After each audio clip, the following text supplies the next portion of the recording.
Hello viewers, Pagani Gaming here and welcome back to another W2W racing video. It's now round 5, we're in the group 3s and we got Kyoto Driving Park Yamagiwa plus Miyabi layout. Now, with this track it does look pretty boring on paper, it doesn't look like there's too many interesting corners or very long straights. It is one of those races that for the viewers doesn't look all too interesting, but I can guarantee that for the drivers it is possibly one of the most important rounds of the season. The main reason because of this is due to the tyre wear. This track does really punish you on tyres. If you are not the type of person to really look after your tyres, you are going to struggle around here.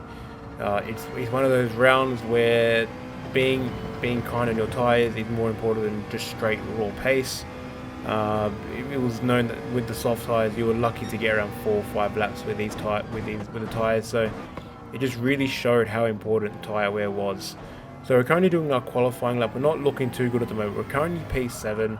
We're only ever so slightly up on our personal best at the moment. We did a lot of practice for this round and we just really couldn't make it work with the McLaren in some areas. There were some corners that we were really strong at and some that we weren't so strong at. We kind of pictured ourselves finishing around P4, P3 in terms of qualifying. But yeah, we didn't feel too comfortable around here. The car just wasn't feeling comfortable. I wasn't feeling up for it. And we're already seeing, Lucky, who's got a 19.1 on hards. And even with the pace we're at now, we're still probably only good enough for P4. So coming across the finish line on our last hot lap, we come across the line and only pull out a 2:19.5. Which at the time was only good enough for P4, but after all the drivers crossed through, we ended up going down into P6. So, for the first race, it was a 6 lap with only the hard tyre being available.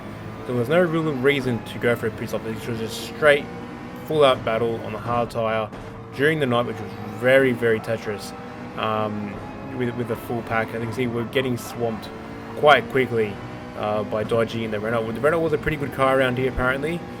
We also had Madriski on the outside. He was going to try and move and go side by side for ES. It's not the smartest move. It can really hurt both drivers if trying to pull that one off. So we knew that we were probably, like I said before, only good enough for around P3, P4, maybe on a good day at P2. Lucky was just in a different league this night. He was a clear favourite among the other drivers. He's already up into P1 after temporarily being overtaken by Baker, who has gone a little bit wide, tapped the M side of MCDC. That opened up the gap for us when we decided to go 3 wide temporarily around that corner. It was a bit Tetris. MCDC was still trying to regather himself, and if he hadn't been able to do so correctly, I was going to be the unfortunate victim there. But we made some really good positions there, going up from P6 to P4. So we were pretty happy with that. A lap later, and we see Baker getting a little bit upset with the grass and going off. That also offset Gimp, our teammate, a little bit, who was filling in for our usual Div 2 driver, Euthrolic.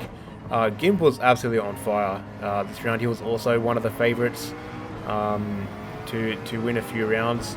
So we had a nice little battle with him, but ultimately we ended up conceding back into P3. So we're in a position where we weren't upset with where we were.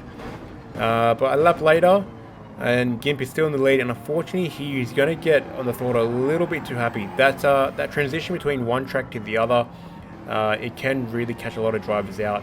So unfortunately for Gimp, he did end up getting caught out there. And unfortunately for us as well, we also did end up getting caught out through this corner here. This is one of the corners that we knew we were really weak, and unfortunately we took a little bit too much inside grip, and that really upset the car. Took it to the inside when we tried to auto correct it, and it just tank slapped back. So it ended up putting us into the wall with a bit of front end damage, and it was dropping us back down to second last. It was a very, very upsetting moment. Unfortunately, the best we could only do was try and recover here. But yeah, the gap to Packer in P10 was just way too much. The only saving grace was that Lucky, who was leading the race and is currently also leading the championship, did time out. So he was going to score 0 points. So that was the only upside of this race one. But yeah, a P10 from us is not good enough in our eyes, and we definitely should have been a lot higher up, maybe even at that stage, maybe a top 2. On to race 2 now, and we start third on the grid. The grid was based off previous race results, so because we finished third last, with Lucky disconnecting, we ended up starting third on the grid. But Lucky gets swamped pretty quickly by both me and Palmer. The McLaren's actually really nice car to launch on the hard tyre. It just has enough power to get the rear spinning on the hard tyre, but the medium and the softs, the McLaren doesn't have enough power to get the wheel spinning, and it ultimately ends up bogging. But I got really nice launch there, and we promoted ourselves up into P2. Palmer, who was on the much quicker soft tyre, quickly saw himself up into P1.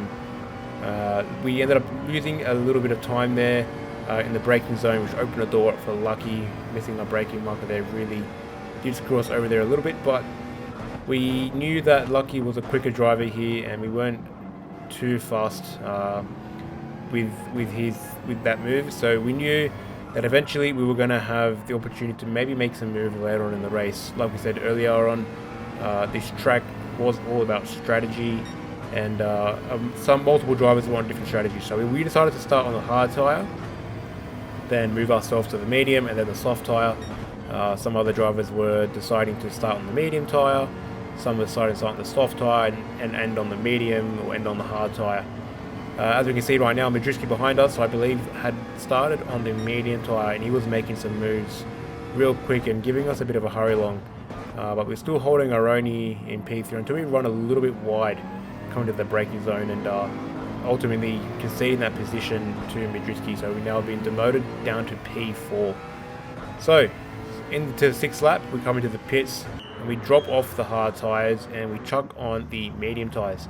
We did top up a little bit of fuel, just enough to get us through to the next stint, but we ended up coming out of the gates into P8, and we're now in some really clean air. On to lap 9 here, and we see Madriski and Lucky, who have also gone for a tyre change. All 3 tyres, the hard, medium and the soft tyre, were all compulsory, so each driver had to make at least 2 pit stops. So we were P3 now on the medium tyre. Lucky, who I believe was on the hard tyre now, with Madriski now being on the soft tyre. So that really gave us a good opportunity to start making some moves. We want to make sure that we make these moves really quick and really efficiently as possible. So we see Lucky, we try and force him out wide. Going out wide on those long left turns really does kill your speed, and having the inside line really is beneficial if you are there. So we try and get a crisscross on the Lucky there. He's positioned his car perfectly, so we couldn't get that done. So we're coming for a late apex and try and get a nice move, a late run here on Lucky, and set ourselves up for the next corner. We do really well here, getting ourselves right up behind his bumper, but we ended up getting a little bit of washout from the dirty air. When you're that close to the car in front of you, the front of the car doesn't really want to cooperate with you as it would used to if you were in clean air. We did have Gimp behind us, our teammate, who was playing rear gunner.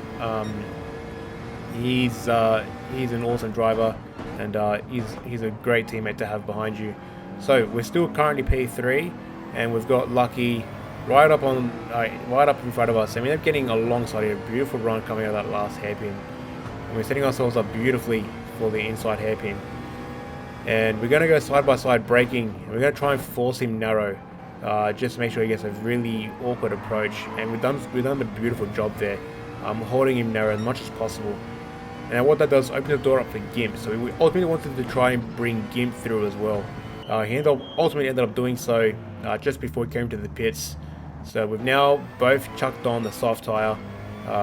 Unfortunately, Gimp did put in a little bit too less of fuel compared to what I did, and ultimately did end up paying the price later on in the race. So we're on the soft tyre now, and we're slowly closing the gap to Madriski up ahead. He's now come out on the hard tyre, so we've got roughly 9 and a bit seconds to close up on him within the last 5 or so laps. So it was a tall order, but we knew that around here, the gap difference between a hard and a soft tyre is usually around 2 to 3 seconds. and then trying to compensate a little bit of extra time to try and get around him. It was going to be a pretty tall order. So we're on the second last lap now. We've closed the gap really well here. We're now almost within half a second of Madridsky. Trying to really set ourselves up. We're now under that half-second gap. We knew we had to make a move count as soon as possible because there was eventually going to be a time where the soft tyre is going to outperform the medium tyres. We're going for an absolute savage send here on Madridsky, getting all up on the inside curb there, trying to give him as much room as possible to take that corner as he would wish. We get ourselves up into P1, so an absolute marvellous send to get ourselves up into P1.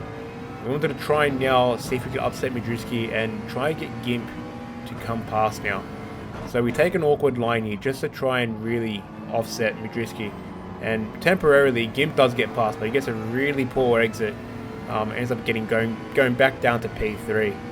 But ultimately for us, we end up getting P1, and as you see, Gimp does ultimately end up running out of fuel just as he's about to cross the finish line and does end up conceding to P4. So it was a good recovery from a poor performance, and the best we could do was just only hope for a damage limitation. So moving on to the leaderboards, we've now closed the gap to Lucky in first place due to his disconnect in race 1. We ultimately ended up scoring more points than him, so we've closed the gap there. We've also jumped from P3 to P2 as the top 4 rounds are now being counted. Onto the team championships, and we have also grown our lead to second. We're now just shy of 100 points clear of P2. Next race is Brands Hatch in the Group 4s, and the McLaren's set to be really good there. If you guys enjoyed the video, be sure to leave a like, subscribe to the channel if you are new, and that being said guys, I shall catch you in the next one.